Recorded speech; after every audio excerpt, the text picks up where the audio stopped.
Mr. Kilele, I'd like you in few words in English to summarize what we have said concerning Zimbabwe, the resigning of Robert Gabriel Mugabe.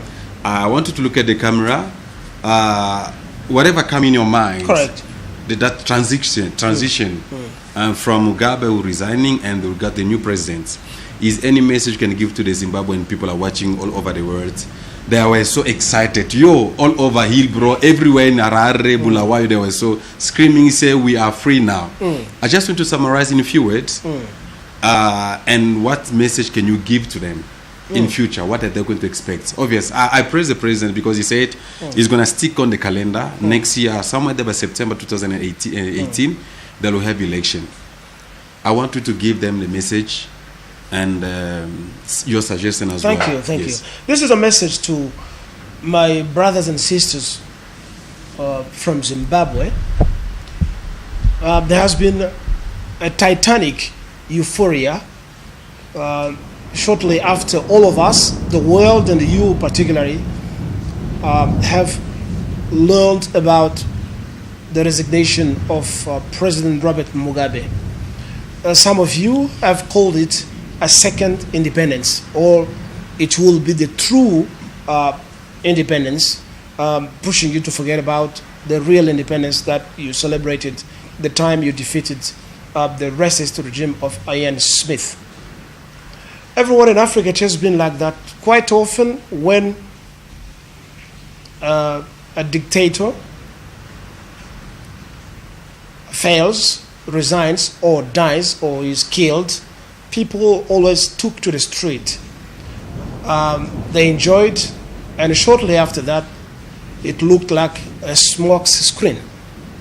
What the politicians have promised quite often never materialized.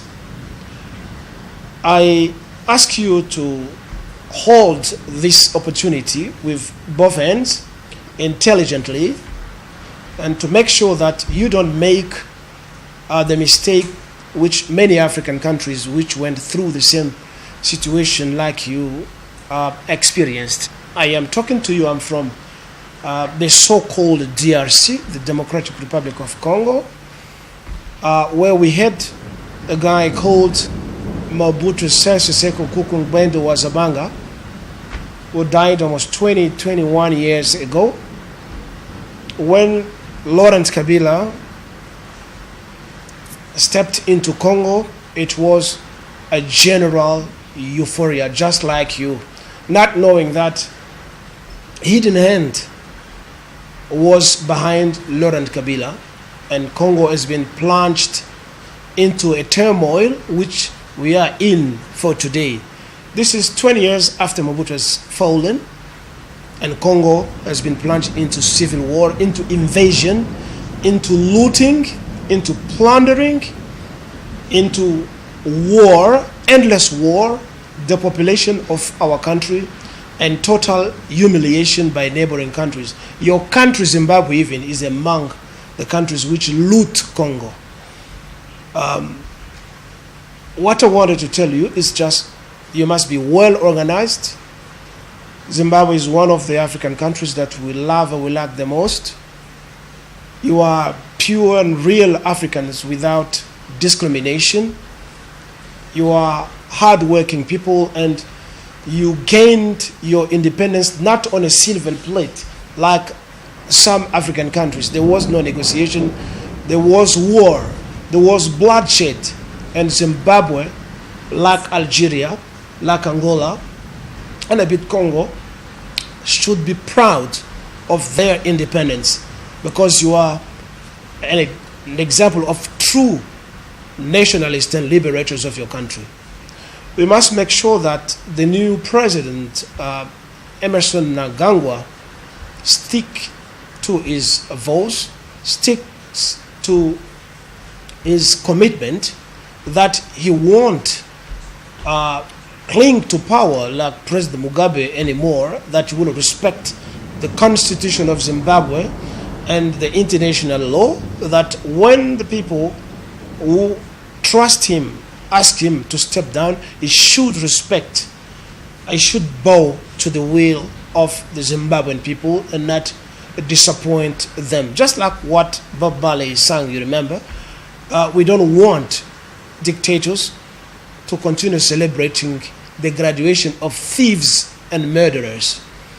We want the new leadership to be committed to the destiny of the people, to create common welfare, and mostly to start attracting many Zimbabweans who are out of Zimbabwe, who went astray because of political turmoil. We believe that Zimbabwe will regain its progress and that the Zimbabwean people will smile again.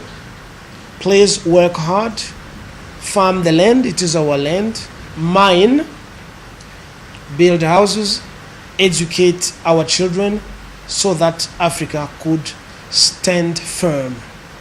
All the best for Zimbabwe. All right, thank you so much, President Congolese National here in South Africa. Obvious, this is just a short message from Mr. Kilele, the President Congolese National here in South Africa. I just wanted to praise the new president, welcome him, and also praise the liberation. Somebody say Happy New Year to Zimbabwe, though we are not yet in the 1st of January, but what happened on Tuesday, the 31st of November, it was like a celebration of Happy New Year. And you guys call it a second independence of your country. Sorry for that. So stick on each and every road the presidents try to raise right now. So work hard. I know some of you guys are all over the world. You're in America, UK. Obviously, you are planning to go back to Zimbabwe. I've heard some of the students here in South Africa, they're planning to go back and work with Zimbabwe. I think you have to go with a goal. When you go there, don't just wait for the president to build everything for you. You have to go with a purpose. I'm a student, I'm an engineer, I'm a driver, I'm whoever. I'm going to bring my piece of stone to build this country. Don't expect everything from the president. I think that's one of the important messages also Zimbabwe that need to know. They can't just celebrate, okay, yes, Happy New Year, Mugabe is gone. I like them. And then when you are there, what are you going to do? I like them. I lived and I've worked with Zimbabweans. They are initiators, innovators, entrepreneurs. They are hardworking people. They are not people who enjoy, like some African countries, what we call entitlement. They don't too much expect from the government, that the government is the father and the mother and God. These people work with their hand. We see them all over South Africa here. They are in constructions. They are in many things, plumbing, in electricity, and they are well educated. It is undeniable. They are well educated. That's for sure. So they should continue with that spirit of building. And an advice to Mr. Mnangagwa is that he must sweep around him and not bring back all the cronies of Mugabe anymore. We want new blood, those who never worked with Mugabe, starting with yourself, because you are among the cronies of Mugabe. It is just a chance that the Constitution and the ZANU-PF rules make that you are the second person in queue. But to some extent, you are the people who maintain this bloody dictatorial regime. So even you are a person not to be there. But the chance is that you are there. Try to amend yourself and amend things. Bring in new blood. Don't bring those rusty people who have been there with big bellies, who are not doing anything. Lazy people who sleep in the parliament, who don't want to understand and don't hear what is happening.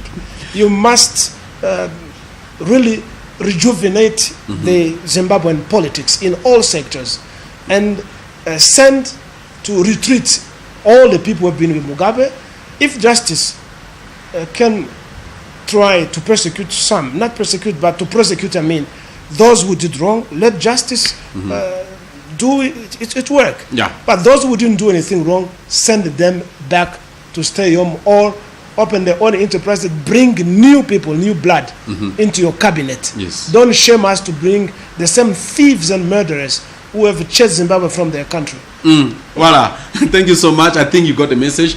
My fellow Zimbabwean, wherever you are, everywhere you are in South Africa, around the world, this is a message we would like to bring to you through this TV channel, CongoDialogue.com here in South Africa.